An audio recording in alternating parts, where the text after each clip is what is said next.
Good morning, welcome to A Foreigner in the Philippines. Actually, it's not that, we're only just on the cusp of losing the good morning, getting sometime after 11 here. We've had a couple of days of getting up at 4 in the morning and working right through, because Beth has been going to Cebu, getting home late after dark, still trying to upload a few videos, but we've been doing the bureaucracy trip where we try to get documents accepted. In the Philippines there's a tendency for mistyping, mistakes in documents, and then of course when it goes to the next department they pick up on these mistakes and they send them back to the person who's involved. So you can have a marriage certificate, as we had our marriage certificate. It had a mistake on it. It doesn't matter what the mistake was, it was a typo, name or something was not right with it. So when we go to the next department we can't get that accepted as part of the requirements. So then we have to go back, we have to get that mistake rectified. And sometimes, as is Catch-22 or Murphy's Law, they put that mistake right and then they make another mistake. so sometimes you feel like you can't win, but of course that's not the case. You just keep going back, you just keep reapplying. They ask for something, you give it, and that's how you get the thing done finally. So we're at the stage for Beth, 2 days of getting up at 4 o'clock in the morning, going to the ferry, get the ferry over to Cebu, then do the rounds. That's Beth waving goodbye, she's going out the door, and then and getting home late. Sometimes, if you don't think about being on Bohol, is you're dependent on ferries, and the ferries don't always go where you want them to go. Now the last ferry is about 1 o'clock to get it back to Itafi. Why would you need to do that? Because Itafi from us, once we get down to the road, is only 6 kilometers. So it's 6 kilometers. It's a quick jaunt. Beth could, as soon as Beth can see the island of Bohol coming up when she's on that ferry, she can text me and I can be down there to meet her. So that's very easy. Now, if she doesn't get there by 1, and can you imagine trying to get everything done with all of the bureaucratic nonsense that you're liable to meet in almost any country, in any government offices, waiting, lots of other people trying to get their stuff done as well, and getting back to Pier 1 by 1 o'clock is a pretty demanding challenge. So sometimes, as happened on the first day that Beth went, she didn't make it and she had to get the fast ferry, which leaves around 4 or 5, well I think that they have several, but that brings her to Tubigon. Tubigon is an hour and a half's drive for me. It's a long drive. Pick them up, meet them in McDonald's, pick them up and bring them back, and it's a very big tiring day. So there's my excuses for why I was still in bed at 9:30 this morning. Quite rare for me. So, well, for anybody living on our hilltop. So right now we're getting ready to leave, and we're going to do some mattresses, as we've already said in one of the other videos. We're going to do that, and then hopefully to get some videos uploaded. But mainly what I wanted to talk about on this video is that people we have an incredible family of what we think of as a family of subscribers, and it's coming up for almost 8,000 now, which we've done without the help of any of these companies that promise that they'll increase your subscribership by 30% and all of that. We've done it without that. We've done it by just working very hard. We try to upload 5 to 10 videos a day. That flies in the face of all advice. People, when we first started, don't only upload at the maximum one video a day. Well, we don't do that, and in our bumbling way, often producing videos that are out of sync and so on, we've managed to get to almost 8,000 videos, and it's rising fast.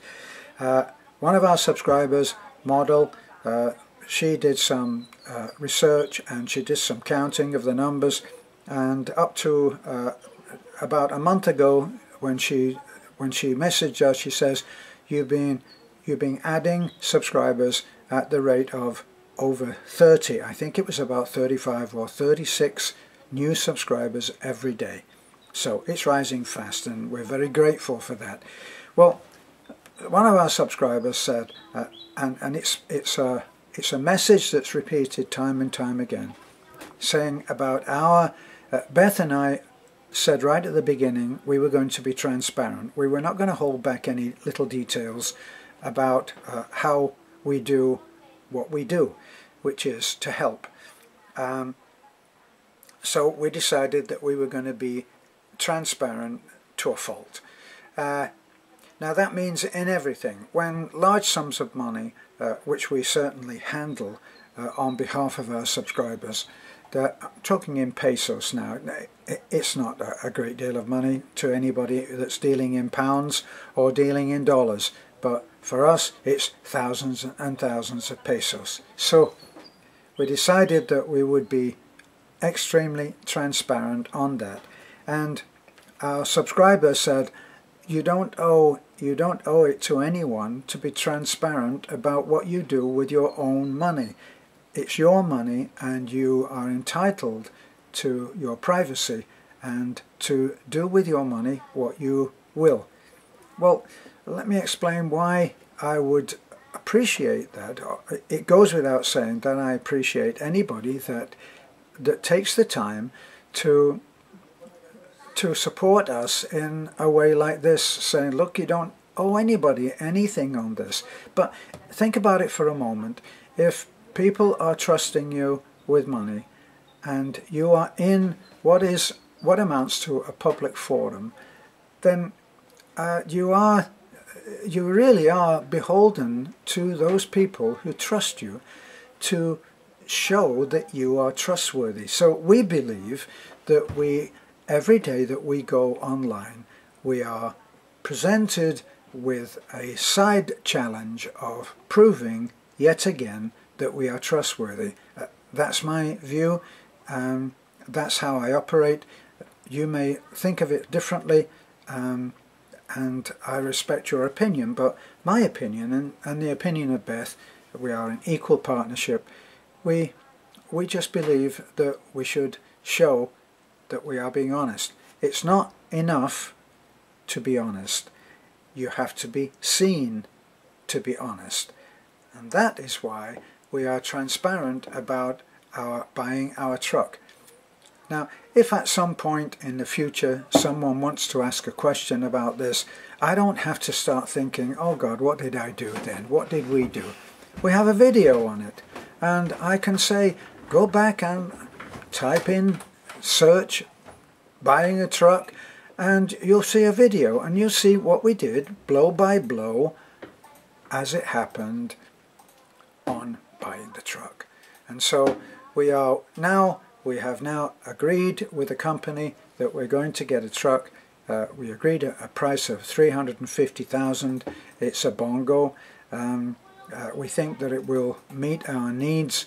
We hope also that right now we are actually working on trying for a baby, and we want a comfortable situation. Our tiny little red truck, which is overworked and pretty well played out at the moment, we decided that we need a truck, and we need a bigger truck.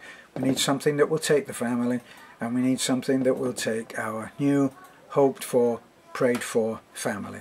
And we believe that we should be seen to be honest and true and be accountable. And that's why you have all of these videos showing what was received. Listen, this is very important. What was received in gifts and what was spent. Now, how would anybody know what was spent? Well, we keep hard copy of everything that is spent.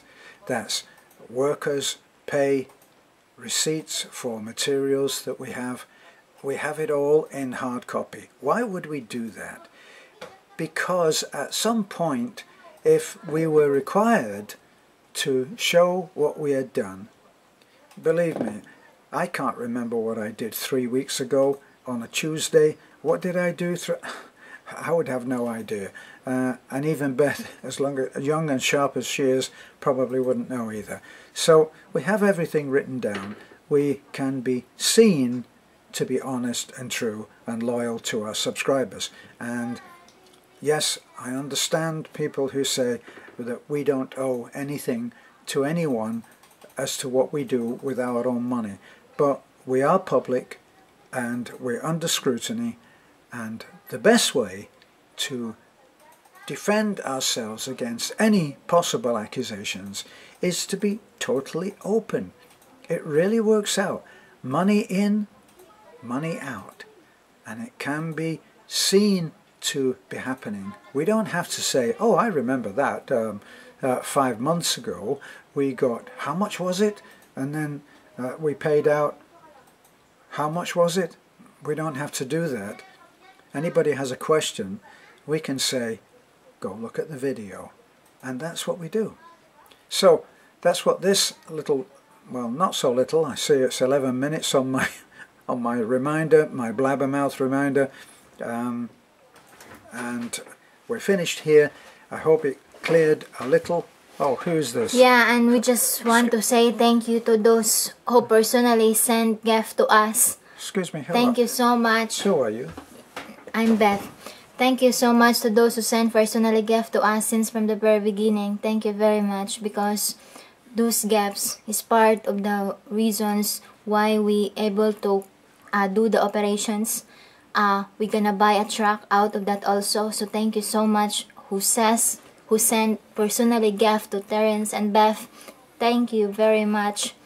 Yeah, because the way that we've done that is we've worked very very hard. We work very, very hard on our projects, but we also work very, very hard on our YouTube channel. And now we have some subscribers who are supporting us on Patreon. We can't always get to the internet to be able to answer personally to those people who are giving to us to support our efforts on Patreon. But my God, you know, you give $5 and it really is a huge help, because when it's added to other $5 that other people are doing, and it's every month, it will help. Yeah. It will enable us to get our truck. It will enable us to keep going on what has become a mission to help. And we are so grateful for those efforts that people make. It may not seem a huge amount, but believe me, it is so appreciated. Yeah, so thank you very much. Thank you so much. You know who you are. We're very grateful. Yes. Thank you. So that's all from us. My wife has abandoned me to finish off, and so here I am. This is A Foreigner in the Philippines. Bye for now.